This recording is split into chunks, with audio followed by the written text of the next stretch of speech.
Move on now with a look through the day's top international press stories with Emma James. Hi there, Emma. And you're going to start us off with a story that's happening here in France, but how the international papers are seeing it. We're talking about the latest local elections. Yes, the Guardian, which is a UK newspaper, headlines with "Success for Sarkozy," which really is the headline from this second round of the local elections here in France. The Conservative UMP party, which is of course led by the former president of France, Nicolas Sarkozy, made sweeping gains in the second round of these local elections. The far-right National Front also built on its groundswell of support, the paper calling it a grassroots force now. The UMP and its allies have wrestled control of many traditionally left-wing areas of France from the left. It is a very, very different political picture here in France today after these second round of elections. The paper highlights the fact that Sarkozy has capitalised on the increasing right-wing sentiment here in France, using much stronger rhetoric than we've heard from anyone really in the centre ground of the political spectrum in a very long time. He's pressed home some decidedly far-right ideas, including not allowing pork-free alternative meals in schools. And of course here in France, we all know that the full face veil is banned, but he also wants a ban on the hijab in universities, which is just the headscarf. So some very openly negative thoughts that he's been expressing about Muslims in a bid to win support away from the National Front. Now, some within his own party have even been angered by the views that he's been expressing. The International New York Times says Conservative parties are the clear winner from this double round of elections. The National Front didn't do quite as well as had been predicted. They were expected to get 30% of the vote. They were even touted to possibly gain a department under their own control. That didn't happen. That was really the dream result for Marine Le Pen. She didn't succeed in that, but she has stayed very positive about the results. She says this is the base for the great victories of tomorrow. Now, the Washington Post highlights Sarkozy's claim that it was lies, denial and impotence that were the reasons for the socialists' failure.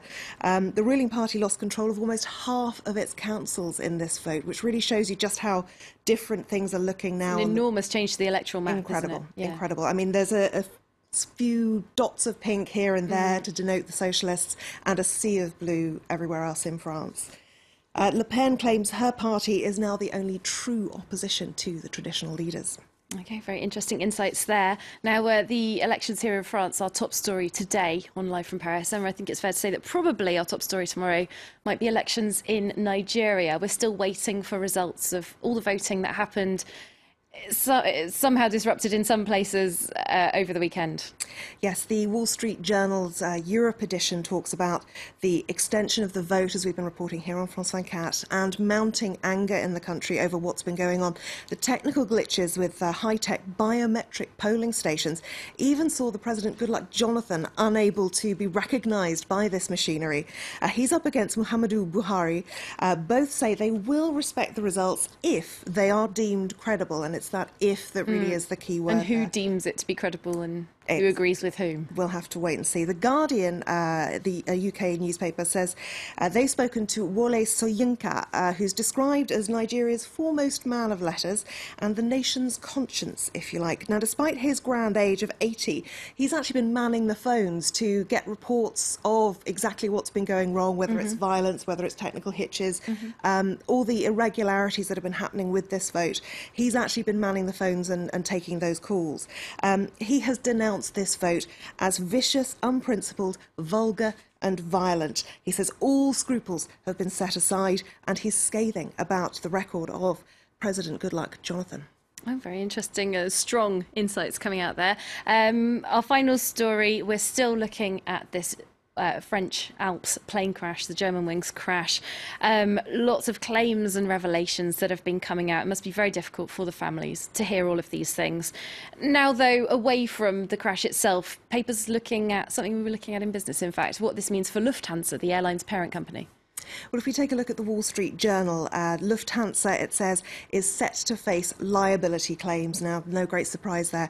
Of course, this has been a huge human tragedy, and for the company, it's also been a real PR disaster. Although the evidence does seem to suggest that Andreas Lubitz hid his medical condition from the airline, Germanwings, of course, is owned by Lufthansa, the parent company.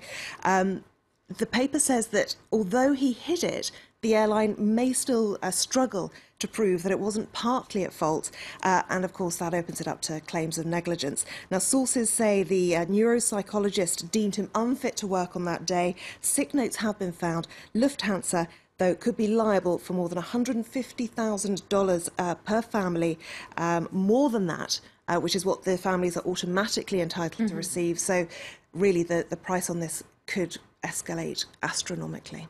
All right, well, thank you very much for that roundup of the top stories in the international press today.